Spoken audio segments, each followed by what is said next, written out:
Hi wrestling fans, thanks for clicking the dreaded Rose Report. I'm back with my Freddy Cougar shirt.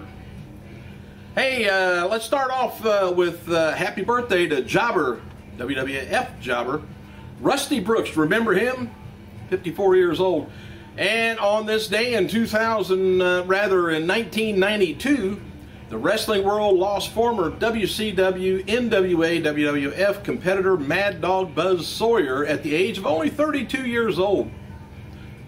Got a little something here on him. It won't take long. Then we'll get to some new news.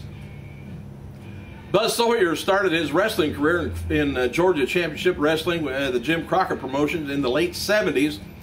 Sawyer died of an overdose-related heart attack while still active in the indie circuits.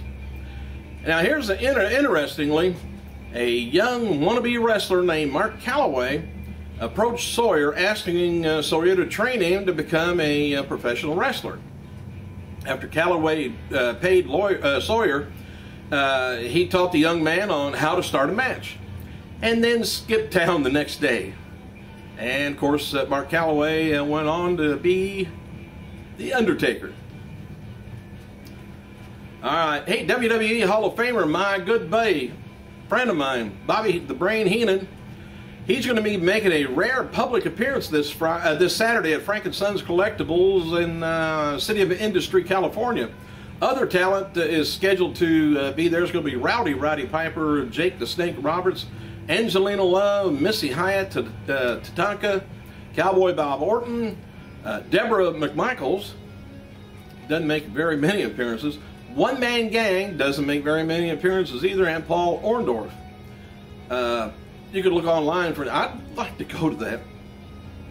Anyway, Super Crazy, he's going to be touring with Japanese wrestling promotion Pro Wrestling Noah on February 25th to the 28th, and he's going to be facing Ricky Marvin, Lance Bravado in, well, separate bouts. CNN published an article on Dwayne "The Rock" Johnson looking for a woman.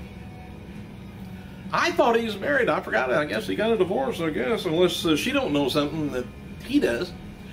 But anyway, it says, here's what you got to do. You've got to be independent. You've got to have a sense of self, Johnson says, and you've got to have a great sense of humor. And he said, but the true test, you've got to laugh at my jokes, he says, that's the key. Johnson, who's currently dating a 27-year-old singer, added that he has no plans to remarry. Well, that answers my question. And in a separate interview in Belfast Telegraph, he said, I was so fortunate to have fallen in love once, and to fall in love again, that's a hard thing to do twice. In the position I'm in, I'm one lucky son of a bitch. During the six-pack challenge, I got a little update on yesterday's Raw. And the six-pack challenge on Monday's Raw Super Show, R-Truth attempted a slingshot over the, somersault over the top rope onto Miz, which usually catches and breaks the fall. Miz he was supposed to absorb some of that, but former WWE champion, he was out of position, or it kind of looked like to me he got out of position. Anyway, R-Truth ended up falling on his back first onto the floor, causing his head to whiplash, and at that point the referee decided R-Truth was no longer able to compete, and personnel assisted him to the locker room. And anyway, if you noticed one of the camera views, R-Truth kind of put his head under the ring apron, and Miz went over to check on him. That Miz told Miz something. And WWE.com has confirmed that R-Truth avoided serious injury after the fall. PWI Insider.com reports that the basic outline of the match, remained the same, but the adjustments were made, of course, initially, that was initially planned for the deal. But Miz is to blame for the errant spot. There was a ton of heat on him from the company officials, and including Triple H backstage after the show, and WWE Executive Vice President of Talent loudly disciplined Miz in front of other wrestlers as soon as he went to the back. Also, before I get too much further, I was watching that online, but I was watching Raw. I noticed that Beth Phoenix did a hell of a clothesline number on Eve Torres and knocked her down pretty hard on the mat. And I guess it ended up, it could have either broke her nose or did something. But anyway, she kind of slid out of the ring after Beth smacked one of the Bella twins, I don't know which one, on the chest. Then they kind of got the camera off of her. But anyway, she kind of hurriedly got out of the ring and was taken to the back also. All right, WWE website had the following this morning regarding John Laurinaitis' storyline from Raw. Following John Laurinaitis' presentation on Monday, it says the WWE Board of Directors has decided that the Executive Vice President of Talent Relations will remain as interim general manager of Monday Night Raw. He brings in heat, gets everybody upset. That's what they like to do, is get us upset. All right, dark match last night's WWE Raw Super Show in Oklahoma City. We didn't get to see John Cena defeat Kane, but that's okay, because every time they ever fight lately, it's going to be a disqualification, and it was. And The Rock appeared on Jay Leno last night, and while promoting Journey 2, he was asked about his return to WWE in a match against John Cena. He said, "I can't wait to go back." He said, "Can't wait for WrestleMania because I love it. I'm passionate about it."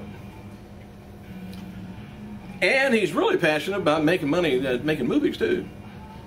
JBL, who's expected to probably induct Ron Simmons into the Hall of Fame this year, wrote the following on his Twitter about this year's class. He says, "Thrilled that two of my great friends, former tag team partners, are going into the Hall of Fame. Congratulations, Barry Windham and Ron Simmons." Wade Barrett's getting a lot of negative feedback on Twitter for him changing his theme song recently, and Barrett replied to fans that people keep telling me how much they hate my music. I'll change it. He said, "I really respect the opinion of other people. I'd rather stick a fork in my eye than hear End of Days again." Hang on a second. All right, some of the WWE terms trending on Twitter is "I don't care," not even going to tell you. Speaking of Karma, though, that was one of the things. She's not backstage at last night's Raw Super Show, and that was her home down in Florida. No word when she's going to be back full time to the WWE storylines, but you can bet Beth Phoenix's storyline of nobody can beat her and she's going to have to stay champion forever is leading up to her and Karma matching up. Hey, some of WWE attendance figures this past weekend in Topeka, Kansas, about 6,100 fans. That was Raw. And Raw in Wichita, 4,000 fans. SmackDown in Wichita did about 3,500. And 2012 WWE Royal Rumble winner Sheamus, he's going to be appearing at FCW event March 2nd down at Kissimmee Heritage Park, Kissimmee, Florida. If you're down that way, stop by. WWE Diva Champion Beth Phoenix wrote following last night. Regarded to the broken nose that Eve Torres suffered. Said regarding the injury, it's believed that Raw closing segment with Eve and Kane was taped earlier in the night before the 8 Diva match. Says, "I don't need anyone. Eve Torres got a boo-boo. Big deal. Diva Champion forever, Beth Phoenix." TNA has released a new 10th anniversary t-shirt, which you can get on their website. And Kurt Angle wrote the following on his Twitter about regarding the Olympics quest. Says, "I'm ready for the Olympics trial. I studied my competition. Let's bring it on. 3 years old. Never done before." He says, "Going to make history, deny naysayers." TNA registered a new trademark late in January through their own parent company, Panda Energy, called Soccer Moms. Suspect that's going to be another reality show. It would appear TNA is going to go, well, it says on here, do a reality TV business based on the type of trademark it is. And Carrot Jarrett was asked on Twitter about the project being for her, and she says she's not involved. I wish she'd get back on TV again. I kind of liked her heat.